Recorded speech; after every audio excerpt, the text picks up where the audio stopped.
Hello students, this little tutorial is going to be going over how to shade a sphere.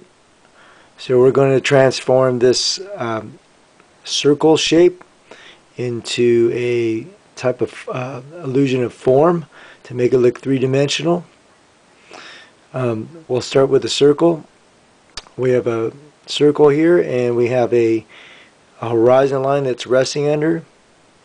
I'm just going to use a basic HB number 2 pencil. First thing you're going to do is you're going to have a light source identified. Mine is in the approximately about the 1 o'clock position, so we're going to build our shadows from this perspective, and our highlight is going to be in this position, and our cast shadow is going to be to the left on the bottom, and that is going to be attached to the bottom of the sphere. Okay, so before we lose track, let's go ahead and lightly sketch in our cast shadow. So our cast shadow should be attached, and we're just going to lightly outline the shadow, and it's going to be attached, and it's going to extend from one side to the other. Okay, we're going to go ahead and leave the shadowing for later, or shading, I believe. Now, since we're coming over here, the darkest area is going to be on the opposite side of the light, so that's going to be on the lower left hand side. So I'm going to build up a crescent-like shape to give a effect of less light on this side.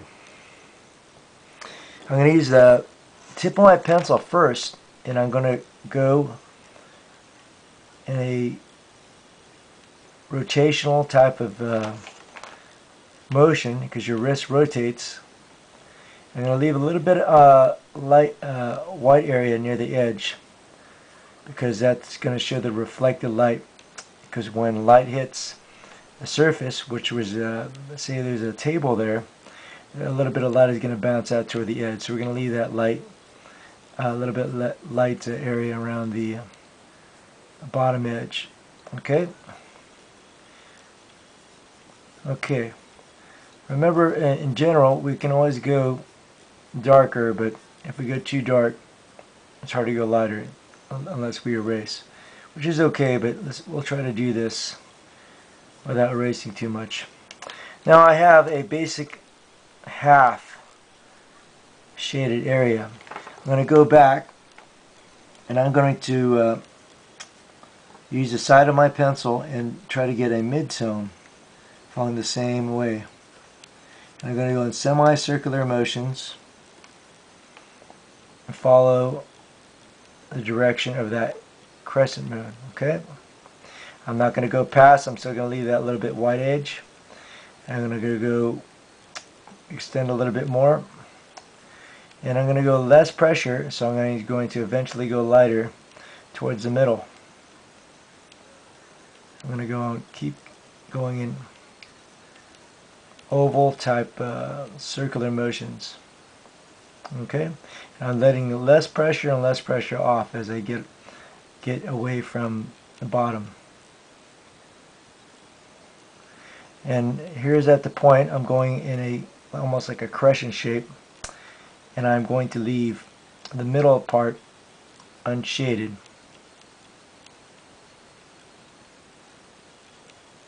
Okay.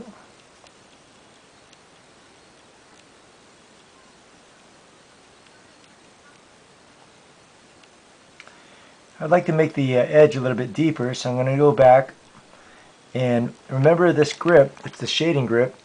It's not the writing grip, it's the underhand grip, and that's what we're talking about, the shading grip. You're going to go back and deepen the edge so you have more of a contrast. It's a darker area away from the light, and you're going to continue going to these circular motions. Okay, if you need to use a tip for control, you can do that towards the edge so you don't get too sloppy. Tip for control near the edge. Then go back to shading with the side of the pencil to blend. We can all do this technique. It's a good technique if you don't want to end up smudging or using blending stuff. You don't really need to use those if you use the side of the pencil and the pressure of the pencil. Okay, so I'm going to leave that area unshaded. That's going to be our highlight.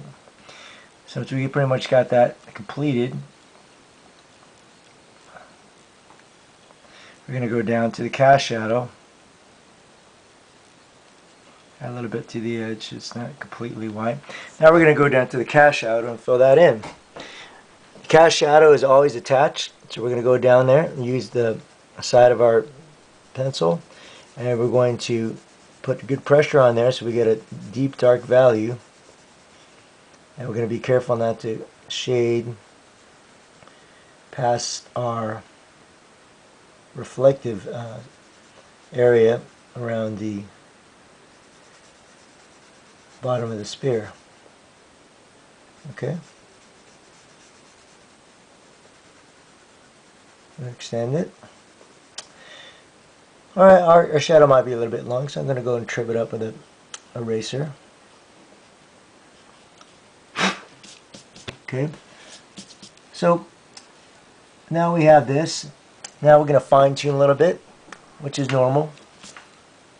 And you're going to go maybe bring the edge of the shadow down so there's a little bit less reflection. Okay, use the tip of your pencil.